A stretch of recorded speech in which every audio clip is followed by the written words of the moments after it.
Brett, welcome to the Jimmy Ref Show, man. Good to have you here. Thanks, Jimmy. Happy to be here. Well, you are one of the true digital pioneers. This is such a fun story for me, such a fun podcast because, I remember when MySpace first came out and the first time I saw it and then, saw what it came into. And I believe, it just took over the internet. People that weren't there will never understand. But I mean, you guys at one point got bigger you had more people on your site than were on Google on a daily basis. I mean, it just got to this point where it was just everybody was talking about MySpace all day. And so I'd love to just kind of start at the top. Brett, obviously, being one of the co-founders of that and everything else that you were doing. And so maybe if you could just jump into kind of how that all even happened. Like, how did you guys even come up with such a game-changing idea? Sure. Happy to spend time on it. And thanks for not forgetting about us. It's as you said, it's sort of a point in time where MySpace was particularly relevant across the US and across the world. But our story started, to give your listeners a tiny bit of background. I graduated from UCLA at a good time, December of '95. I traveled around the world for a year and then came back to Los Angeles. And I was always an entrepreneur. I started my first business in fifth grade and then did another business or two in high school. And so I always knew I wanted to start a company. And I firmly believed starting a business earlier rather than later was a good move. I was already living in the cheapest room in the house with my fraternity brothers from UCLA. I essentially had nowhere to fall if it were to fail. So with one of my college roommates, we started a business called Intermix Media. It took a long time to raise money. It took 18 months really to raise. You had no previous business experience leading up to that? No previous business experience. Wow. Okay. Yes. And that part I realize is maybe not for everybody, but I'm a huge believer again in action versus inaction. And I didn't know if we'd be able to do it. And again, it did take a long time, and I was living in a closet in another person's room. So, paying by far the least amount of rent, but we were eventually able to raise a few $100,000, get the site up and running. And we started in e-commerce, selling movies and music and games online. Very difficult business, but competing with CD Now, competing with Amazon. And this was the late '90s and the dot-com gold rush.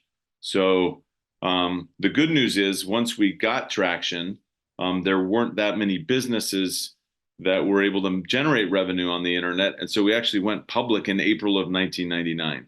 Oh, and wow. that allowed us to get additional capital. It allowed us to use our currency to make acquisitions. So we ended up making a bunch of really key acquisitions. And then the dot-com crash happened. So that was basically March of 2000.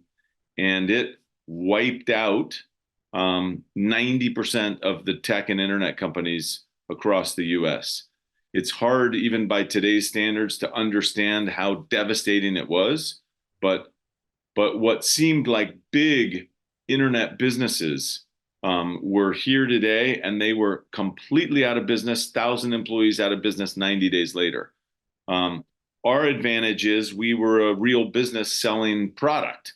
And even with very minimal margins, we were able to kind of eke through the other side of the dot-com crash. But we did realize that selling commodity goods online and really selling someone else's commodity goods was going to be an incredibly difficult business. So around 2001, we started experimenting with content and specifically casual games. So Intermix Media was one of the first casual game developers on the internet. Well, it's funny because now that's so common, but back then that really wasn't happening yet. Exactly. So we could build them for $5,000 to $10,000. Or one of our biggest games was called Gold Miner, and you would go through this little thing. They were all simple games, but people would spend a ton of time on them, and we embraced really the concept of performance advertising. So really weaving advertisements into the gameplay experience. And to get from level 3 to level 4, you had to interact with one of these 3 ads. And while that might not seem revolutionary today, there were almost nobody was doing that. And the dot-com crash really lasted a long time. Well, So it wasn't in that time, people were so desperately trying to figure out how to monetize getting people to your site. It wasn't like it is today. It was like, okay, there was banner ads everywhere and everything else, which, but so it's pretty genius what you guys did, because you were creating an income where that was really the kind of the question that everybody had, is how are we going to end up making any money off of all this? Exactly. There was see what happened in the original dot-com gold rush is was all this capital coming into the system, and that you could sell banner ads for $50, $75 CPMs. And no one realized that that was only happening because there was just so much capital. There was such a rush to put money into these dot-com businesses. When the game changed in March of 2000, that all went away. And most companies weren't built to understand how to get their users to actually interact with ads, how to fill out a car insurance application, how to fill out a credit card application. They just weren't set up that way. And consequently, they couldn't do it and they went out of business. But we found a way with specifically casual games to really embrace the concept that it's a two-way street. It's a free game. And then you kind of interact with some ads. And then we really started to develop all the different add-ons that you could buy. So little things that you could buy for $3 that would like make kind of within the game. Within the game, because that's become a giant multi-billion-dollar business now, hundreds of billions. Yeah, exactly. So this is at the very start of that, and we realized what now a lot of companies know, which is people are spending lots and lots of hours in those games. They're willing to spend $5, $10, $15 a month to improve their gaming experience. The other thing we realized, and this tied directly into MySpace, is we need those games to be really viral. When I get done playing the game, I want it to automatically send to Jimmy and 5 of my other friends and say, hey, Brett just got 1,400 on Goldminer. He doesn't think you can beat him. You get that email, you say, dude, if Brett can do it, I can do it. I can beat him. And you go in there and the next thing you play.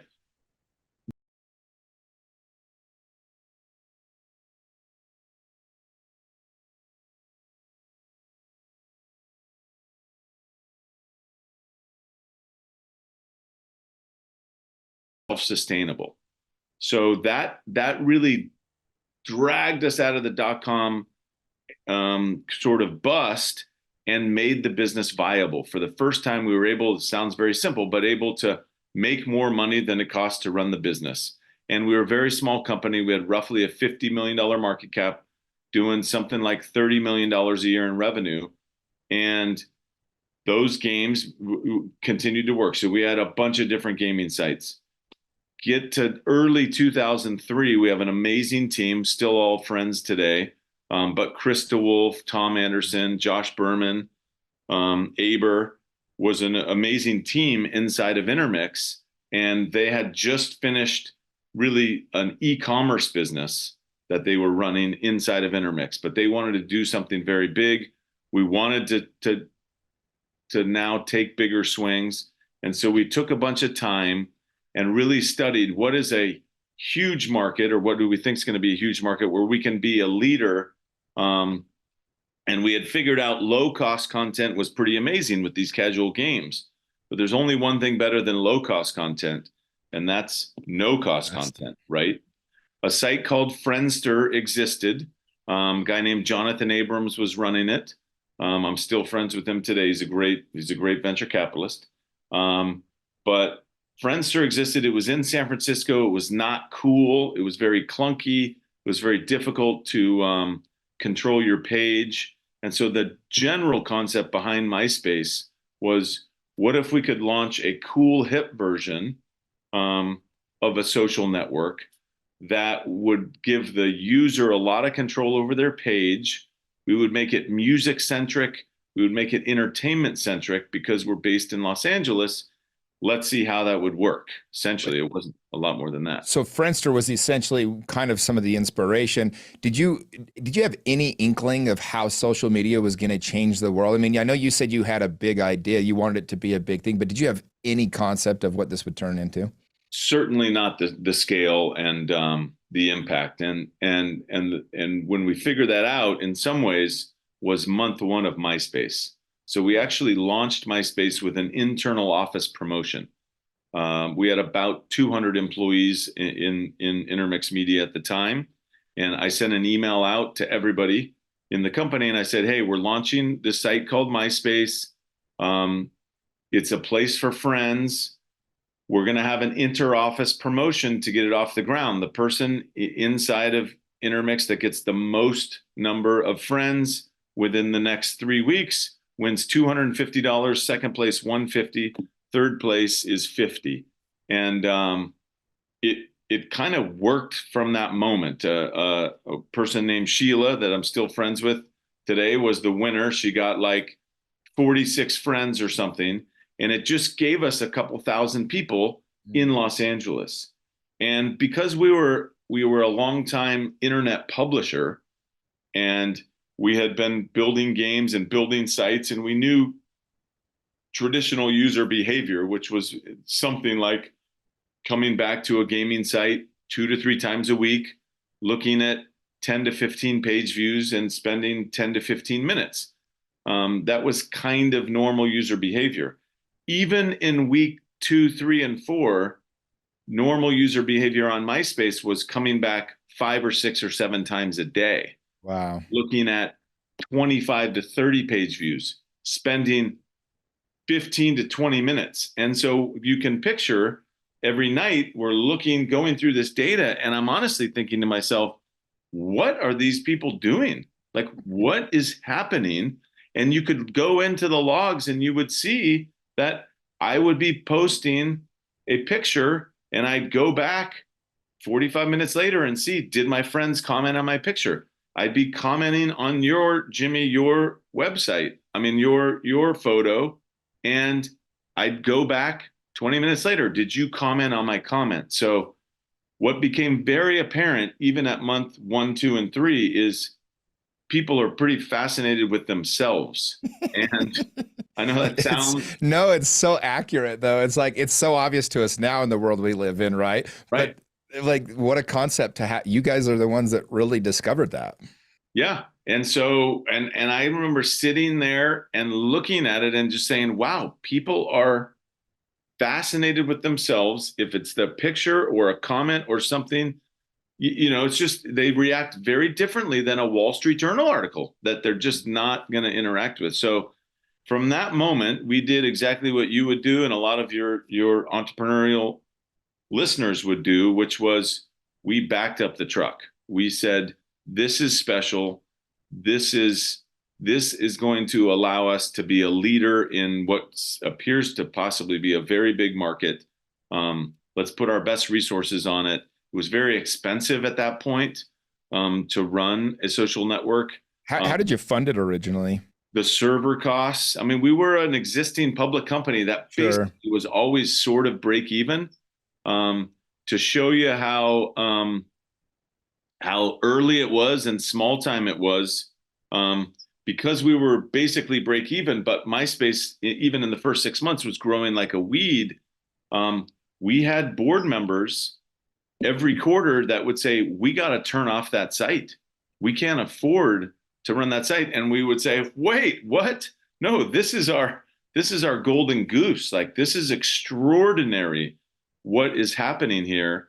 And we have to find a way. We gotta borrow money. We got to do whatever it takes, but we have to support this. Well, and I want to get into more of the beginning story before we get to kind of what happened to MySpace. It wasn't one of the downfalls, that very thing, because your interface was so cool and so you could add music and you could make it so personalized that your servers just got so expensive. That was kind of what ended up in the end dragging MySpace down. Well, no, because we eventually sell to News Corp, and and the money part of supporting it wasn't the issue. There is an argument that the flexibility of MySpace itself, and as you said, the fact that I can add music and that I can have complete control over my page, in some ways was the power of it, and that's why we got to 100 million users. Yeah, but well, to this day, it was better back then in 2006 than what we have today. Like, it was more fun to go on everybody's page because it was so personalized and showed their personality so much. Right. But what Facebook eventually proved is that's too much flexibility. And if you have pages with lack of consistency and sort of all over the place with ads and everything, and Facebook, stayed more disciplined because they had the luxury to do so, with which ironically was a little bit more the Friendster model in more the user has less control over their page. And as you scaled to hundreds of millions of users, you really had to have that to be successful. Got it. So you guys became the biggest website on the entire internet for, I think, about a 4-year run. And so take us back, what, like, to behind the scenes, what's going on with you guys? Are you guys just like, this is insane? Like, by the way, I'm surprised that a movie has not been made about this yet. It needs to, because it's such a crazy story, but I would have loved to just be a fly on the wall during that time for you guys. You have no idea how interesting and amazing it was. And so there is a book that a woman named Julia England wrote called Stealing MySpace, The Battle for Control of the World's Most Valuable Website. That is a 500-page novel on a bunch of the things that I can briefly touch on, but for anyone that's really interested in it. And then to your point about a movie, there is a movie in the works. Oh, sweet. Okay, cool. Yeah, there is a movie in the works. Who's playing you in the movie? Do you have somebody? Yeah, exactly. We'll find out. It's I think it's more documentary style. We'll see. Oh, okay, got you. How it all comes out. But I do agree with you. It was an amazing moment in time for the internet. Again, for some of the newer viewers, the .com crash made it so lots of people, frankly, thought the internet was a joke. Yeah. And it basically, like, it wasn't going to be used, and the whole thing was a farce. And we knew, living and breathing in the internet, that wasn't true. Even after the .com crash, more people came on and were using the internet every single month. There were more and more useful things to do online. But MySpace single-handedly became this proof point that, wow, this is where everybody young is committed to and spending their time. They're not watching MTV. They're not listening to the radio. They're not reading newspapers. They are living and breathing this site. Well, and people don't even remember this, but before MySpace, it wasn't even socially acceptable to say you met somebody to date online.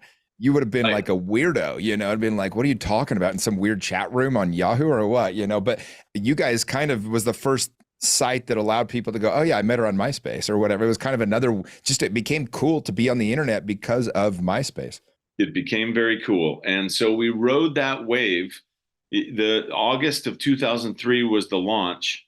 And because we're limited on time, if we sort of fast forward to the summer of 2003, as you said, MySpace was the biggest thing online. It really was. And we were fortunate in both Viacom and News Corp, which is Sumner Redstone and Rupert Murdoch, two really business icons. They both realized that their media businesses were slowly deteriorating because they were losing their young audience. Young people weren't watching their TV shows. They weren't listening to the radio. And both News Corp and Viacom are very smart entities. They said, where is everybody? They didn't just disappear.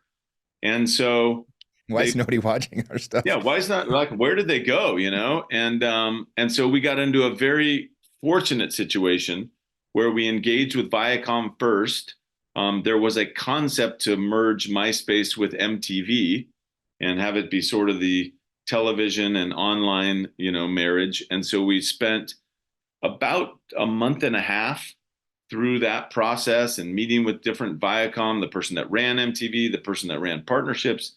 And through that process, Rupert Murdoch and News Corp got wind of that possible transaction. And the one thing, this is a business type show. It was fascinating to see Rupert Murdoch and the way he ran that organization.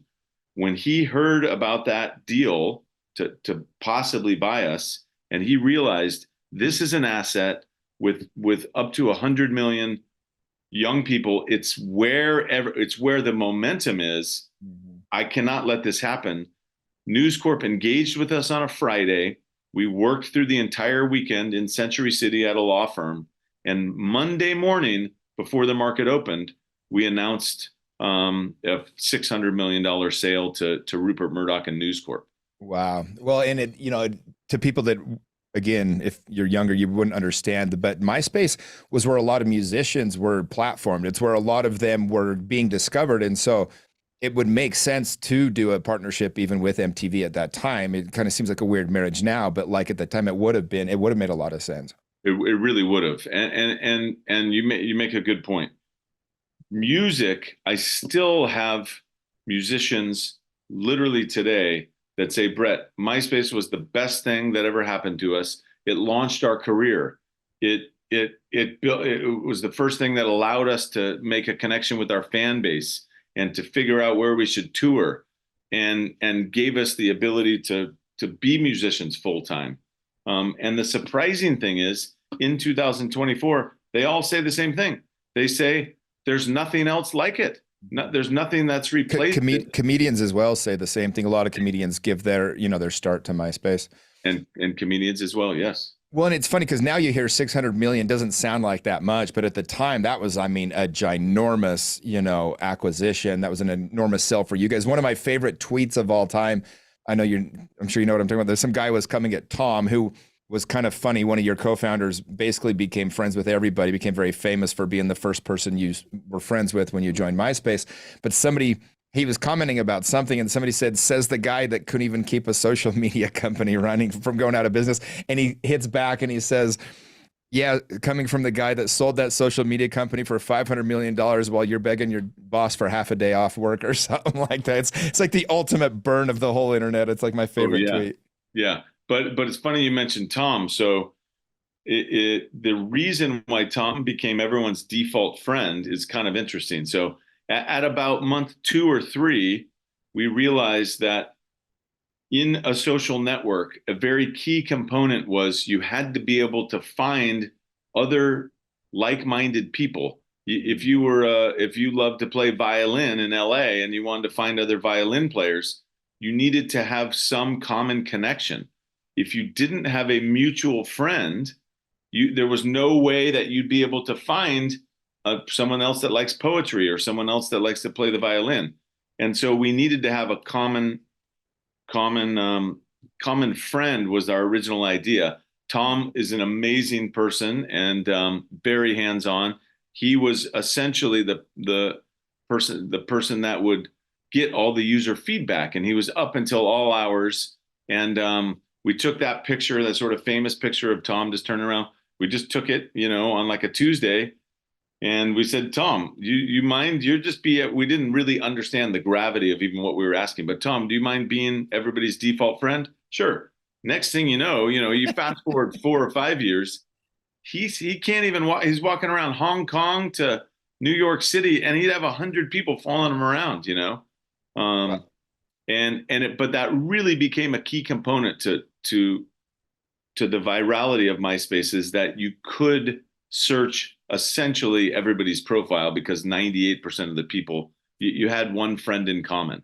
That was the first time. That was definitely the first time that had ever been done. Yeah, that's genius. I remember when I started using MySpace, and I was in college, and I remember there was this girl I had the biggest crush on, and she put me as one of her top friends at one point, and that was like one of the best days of the year. That was such a funny concept to think about now, that you would literally like rate your friends, like Totally. which ones were your top friends. You would never want to do that now, just asking for trouble. But it caused a lot of drama.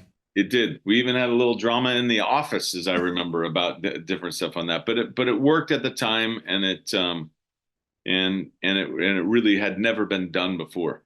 Yeah. So I mean, obviously, an exit like that. I mean, you already had a lot of success. Your company was public. You guys already had money that you were making. Everything. I'm guessing that was still life-changing money when you sold at that time. Was there any regrets though? And just because obviously just the way the story played out, I've always wondered from the co-founder standpoint, how do you feel about it? And maybe if you could just give us some raw feelings as far as like just how you feel about how everything played out. Sure. Yeah. I don't think about it too much anymore, but I can rewind and remember back. It's basically close to 20 years ago, amazingly. Crazy. But the deal closes with News Corp in October of 2005.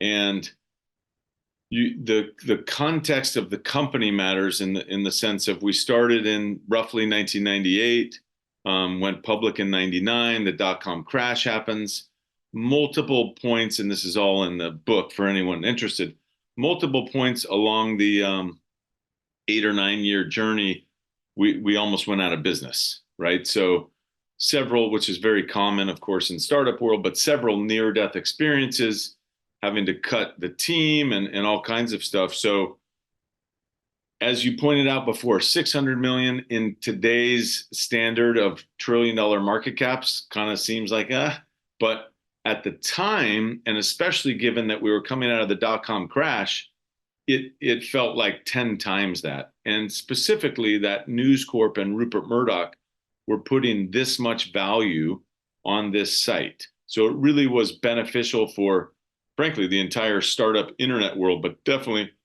beneficial for us in LA, and obviously very beneficial for our team. I say that in the sense that we were very grateful that the deal happened and closed. There is certainly an argument that if we would have held out another couple years, the business could have been even bigger. The one thing that we were kind of ahead of the curve on, and I really give Chris DeWolf and Josh and Aber a lot of credit on this, is we realized that it was an international game, that social media was going to be really global.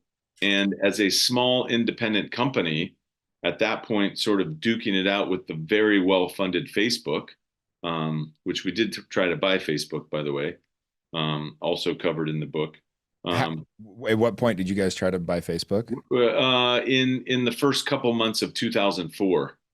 So you saw it coming. You saw Yeah, we saw it coming. They were only in I think they started out. You had to be a member of the university to get an account. I remember exactly. .edu email address only, and only, by the way, they were only at 4 or 5 colleges, Stanford and Harvard.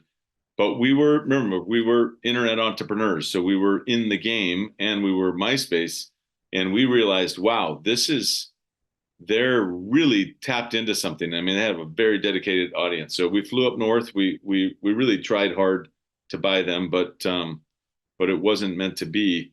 Did it come close? Not really. Okay. We were such a small company. I mean, we tried. They just had bigger visions, and now we all know how it played out. But our instincts were correct in that this is a global international game. And so as a smaller independent company, we're just not going to be able to survive. The great thing about News Corp, there certainly were some negatives, but the great thing about News Corp was the size and scale and international. So people criticize Rupert Murdoch and News Corp for not continuing the MySpace product development. And I do sort of think that's correct. If you look at from when the deal closed, you can go the first 2 or 3 years of MySpace, and new product development literally came to a halt, right? It just wasn't in the DNA of News Corp. They just weren't reactive like that. But where they were fantastic was investing in the platform. So MySpace opened a huge office in the UK, huge office in Asia, huge office in Australia, sales offices in every major city in the US, and really gave us a chance to compete against Facebook. And if you look at today, Facebook is Facebook, and we know where MySpace sits. But really in 2000, all the way in 2008, 2009, the sites were fairly neck and neck from a size and scale perspective. There were multiple magazine covers that would sort of pit them against each other. So the News Corp partnership, if you will, was we had to go with Viacom or News Corp. You had to get a bigger funding source, somebody that had the pocket behind them to be able to compete. Yeah, and my example I would use of who didn't do that is Friendster, right? Friendster stayed independent, and Friendster eventually just went out of business, right? So again, there certainly is an argument, and I wouldn't question it, whether we could have held out a little longer and the number could have been a little bigger. But that I don't. That's not how my brain works. And one of the things I'm very proud of is it was a life-changing material amount of money for 20 to 25 people that worked at Intermix. It Yeah. wasn't just one or two or three people. We had been very thoughtful about the way that we handed out stock options over the 7 or 8 years, and it ended up being, changed the life path of many people. Well, and I think that's kind of the beauty of, I think MySpace really has just a beautiful place in people's hearts with the story and everything else. I mean, we all know a lot of we don't need to go into Facebook story, but a lot of things they did that aren't so good, and I think nobody has like this, nobody would be proud to have like Facebook as part of their, like, nobody would be like, yeah, I'm a big Facebook fan, I mean, we all use it, but it's not like, whereas MySpace, like, I just think it has this place in history that was so pivotal, and really without MySpace, I mean, it really changed the course of the entire world, for better or worse, because it spawned up some of these other things, but it was so pivotal in just the world that we live in today, the connectivity of the world we have. And so for somebody like yourself, I mean, I'm guessing just so much pride to be able to have been, on the forefront of that, just being a pioneer, like I said, for what this thing was, this crazy thing that was the internet. We can look back now and, people can be like, oh, MySpace did this or didn't do this, but oh my gosh, you guys stumbled upon this monstrous, huge thing that who knows how to handle something like that. And ultimately you end up having this beautiful exit, like you said, for so many people. Another one of my favorite quotes is, or tweets, is somebody was coming at Tom again on the internet, and he's like, he says something along the lines of, or I think the tweet was like, none of us realized how good we had it with MySpace. They weren't selling our data. They weren't, named all the things that was wrong with Facebook. They just sold it $500 million and sailed off into the sunset. It's like one could make an argument you guys, had the better path overall. Right. Yeah, I certainly think so. And you mentioned a good point, which is the brand and the experience that people had with MySpace is in their heart. And I know that sounds a little cheesy, but it really is. It was a really important moment in time and in their heart. Facebook's not really in anyone's heart. It just isn't. It's just a tool that we have to use, right? It's the thing that's exactly out there. Yeah, it's more like LinkedIn or something. It just isn't. So you're part of Crosscut Ventures. You guys do a lot of seed round type investments. I mean, obviously being one of the pioneers of the internet and everything else, you probably have a pretty good feel for what to look for. Maybe go into a little bit. What do you do after having something like MySpace? It's just such a big thing. How did you take some time off? Did you immediately go into this other, this venture? And how do you just go about picking where you put your time and attention? Somebody like you can probably do anything, but you can't do everything. And so how do you decide where you're going to put your attention? Yeah, it's a great question. We committed to working at News Corp. So basically the whole gang of us worked at News Corp for roughly a year. And then that was the moment where News Corp took over the reins full time, and there were lots of great entrepreneurs under the Intermix umbrella. It's one of the things I'm most proud of is the quality of entrepreneurs that we had, and the fact that basically everybody stayed together that entire time, all the way through the acquisitions. Very different than the world we live in today. Yeah, that's very rare. And some of it, admittedly, there was not that many other opportunities, back then. But I like to think it was our culture, and I like to think it was about the fact that Intermix and MySpace really were a family. And so for me, once I was done with my tour of duty at News Corp, which, by the way, I loved, I actually really enjoyed working at a big company. I didn't want to start something else from scratch, but I didn't want to stay in a big News Corp company. So I actually joined an existing business that had never raised any outside money called Ad Knowledge. And Ad Knowledge was the ad network that monetized the MySpace pages. And so I knew how well the product could work, but they needed some help. I knew the original founder, Scott Lynn, and so I was very fortunate, got to team up. The Ad Knowledge story is very quick because it just grew like a weed. And we eventually sold a majority of the business to a couple large private equity firms, TPG being one of them. And that brought me to 2008. And so in 2008, as an LA entrepreneur, I knew what the road had been like raising money for businesses here in Los Angeles.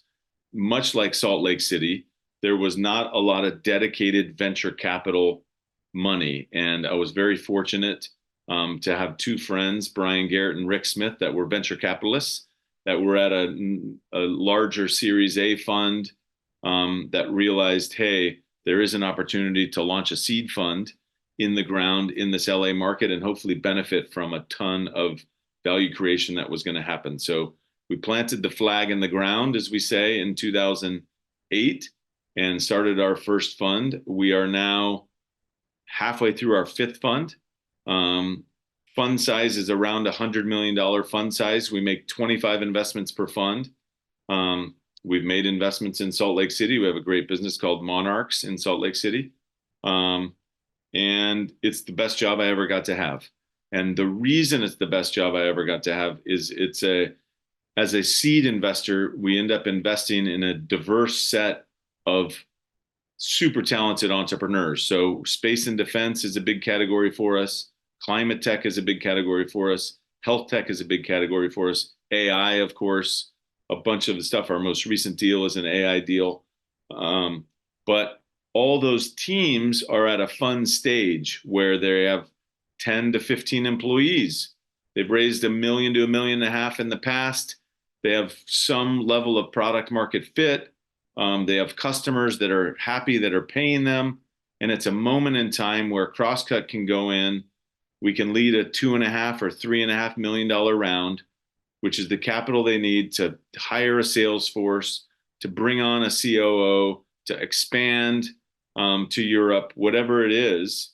And that's the moment in time where all the mistakes that I've made through Intermix and MySpace and Add Knowledge, I can share those mistakes and I can share what I've learned from being an entrepreneur for all those years. And hopefully in some of the cases with our portfolio companies, spare them having to make those on their own. Wow, what a cool thing to be able to do. And it's kind of a give back, but you're also still in, making a ton of money and doing all those things. One question I have for you, so many people, they want to invest, they want to be venture capitalists, or they want to invest seed round into different companies, but they seem to lose, most of the time. Maybe if you could just in 30 or 45 seconds explain, like, how many deals do you look at before you invest in one? And what advice do you have for the average Joe that, is only going to see 15 deals in his lifetime as far as investing in companies like that? I don't recommend that average Joe. And the reason you just pointed out is lack of pattern recognition. So if you're only seeing 15 deals, it's very difficult to know what's going to work. A firm like Crosscut and most venture funds, we see something like 4,000 deals a year at the high end. We end up digging in on 200 to 250.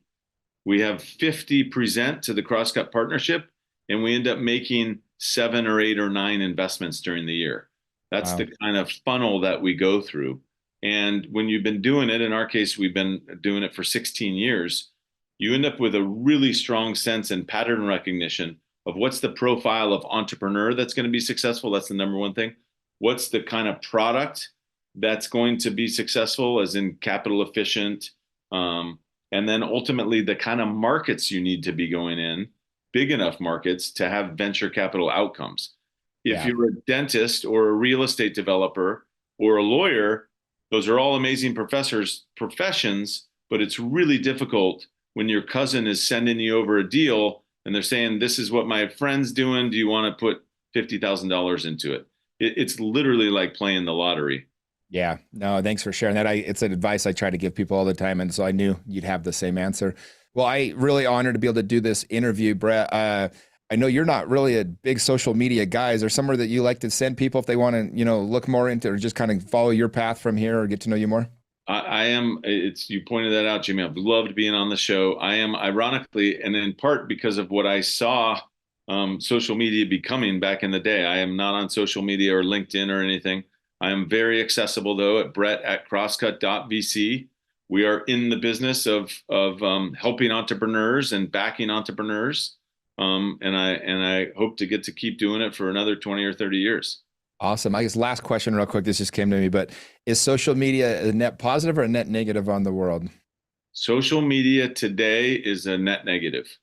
And And it's painful and it hurts my heart to say that, but and briefly, the reason that is not so much the impact on younger kids and teenagers and stuff, although I think that's probably is a net negative. I think where it's a huge net negative is become in our political system. So it's allowed congressmen and really the Washington, D.C. engine, but also Sacramento here in California. It allows those politicians, it has them only playing to their little micro audience. And in this social media world where you're allowed to just see the news you want to see, hear the feedback loop that we're all familiar with, it perpetuates itself all the way up. And what do you get? You get a very dysfunctional Washington, D.C., and a very dysfunctional political system that I think we need to sort of figure out. Now, it's refreshing when you talk to some younger people that have stepped back from social media. It's refreshing all the people that have said, I'm realizing the error in my ways, but I'm not sure how it all plays out. yeah, It is a tool ultimately that we stumbled on that has made its way into the world and clearly is not going away. But there's a lot still to be written. The jury's still out, but right now I'd say it's looking on the negative side. yeah, no, I agree. And it's unfortunately, it's one of the sad parts about, the fact that there wasn't such a great competitor with Facebook as they kind of steered people where they wanted it to go. And it wasn't necessarily for the good. So Yep. it is what it is, I guess. Well, Brett, such an honor to be here with you. Thank you so much, sir. And I'd love to stay in touch, and thank you again. Jimmy, thanks for having me on your show, and look forward to talking to you soon.